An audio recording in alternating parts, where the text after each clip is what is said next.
ఇప్పుడే జీ5 app download చేయండి. చూడండి మీ ఫేవరెట్ టీవీ షోస్ ఎప్పుడైనా ఎక్కడైనా. అదే మాట సీత, సుమతి నేను ప్రేమించి పెళ్లి చేసుకున్నాం. తనంటే నాకు చాలా ఇష్టం. తను దూరం అయినప్పుడు ఎంతో బాధపడ్డాను. తను ప్రాణాలతో ఉండి తిరిగొస్తే మొదట సంతోషించేది నేనే. కానీ అత్తమ్మ మీకు దూరమయ్యాక ఇక్కడ పరిస్థితులు మారిపోయాయి కదా మావయ్య. మీ జీవితంలోకి మహాలక్ష్మి అత్తయ్య వచ్చింది. మహాలక్ష్మి అత్తయ్య సుమతి అత్తమ్మ స్థానంలో ఉండి అన్నీ తానే నడిపిస్తా ఉంది.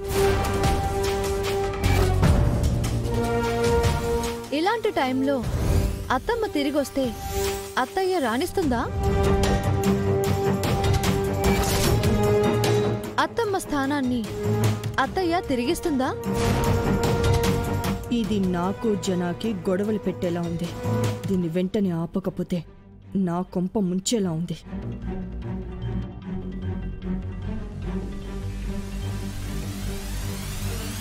ఓ, మీ గురించి మాట్లాడుకుంటున్నాం.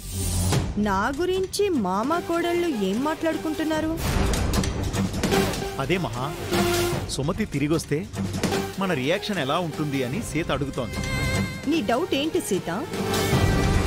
సుమతిని మేం పట్టించుకోమనా?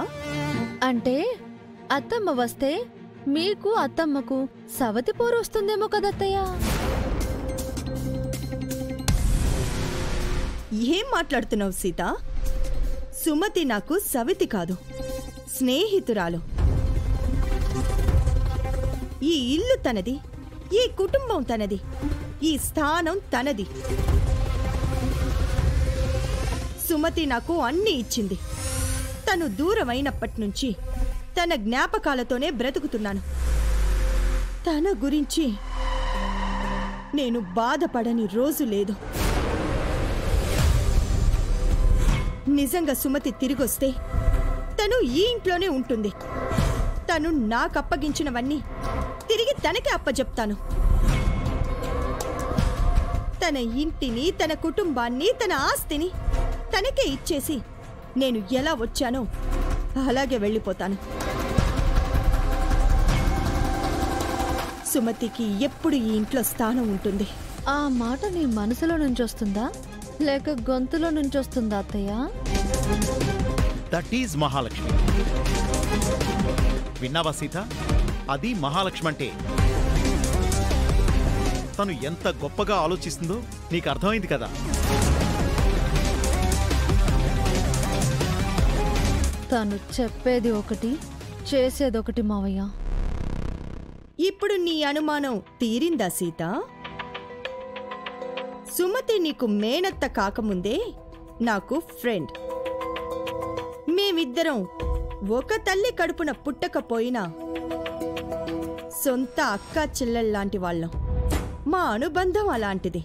నిజంగా మీకు అక్క చెల్లెళ్ళ అనుబంధం గురించి తెలుసుంటే నాకు మా మధు అక్కకి గొడవలు పెట్టేవారే కాదు.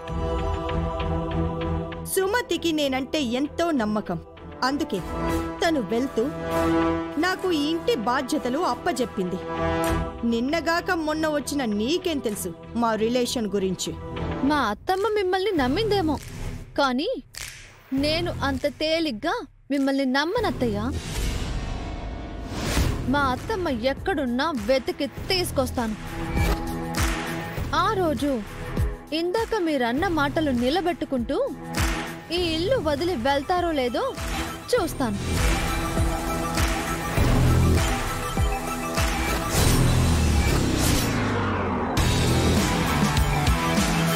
ఏం సీత, కింద కూర్చొని తింటున్నావు?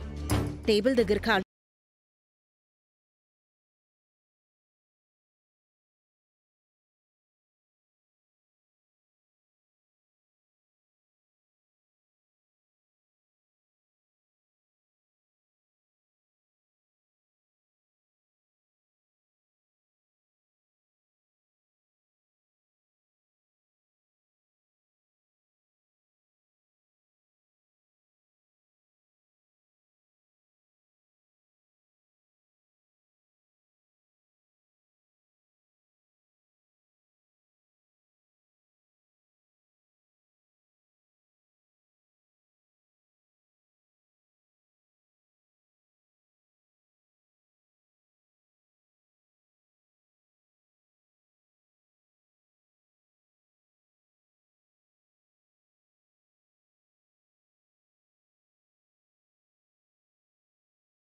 మారింది.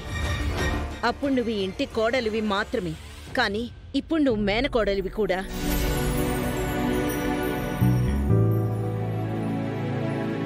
నేను ఈ ఇంటికి కోడలినైనా మేనకోడలినైనా నా అత్తగారైతే మహాలక్ష్మి గారే కదా టీచర్.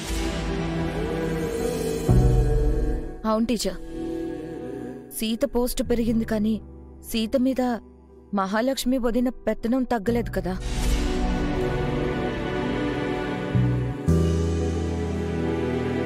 సీత సుమతక్కకు మేనకోడలు కానీ మా మహాలక్ష్మి చెల్లెలకు కాదు కదా టీచర్. అదేంట్రా, మొదట్లో మీ పిన్నికి సీత ప్రవర్తన నచ్చక కోపం వచ్చి అలా చెప్పుండొచ్చు, కానీ ఇప్పుడు సీత ఇంటి మేనకోడలు, నీ మరదలు అని తెలిసిన తర్వాత కూడా సీతకు మీరిచ్చే విలువ గౌరవం ఇదేనా? అదేం లేదు టీచర్, సీత కావాలని పిన్ని మీద అలా చెప్తుంది. పిన్నికి సీత అంటే ఇష్టమే. అయితే సీతని పైన కూర్చొని తినమని చెప్పు.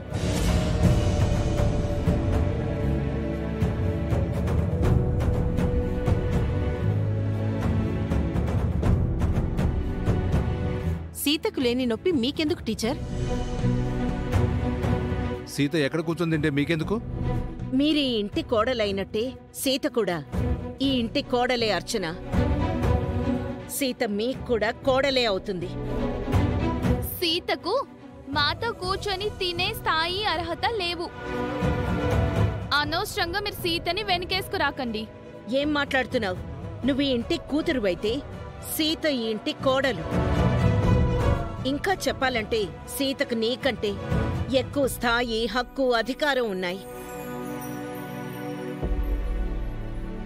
జీ5 యాప్ డౌన్లోడ్ చేసి అన్ని ఎపిసోడ్స్ పూర్తి ఉచితంగా చూడండి.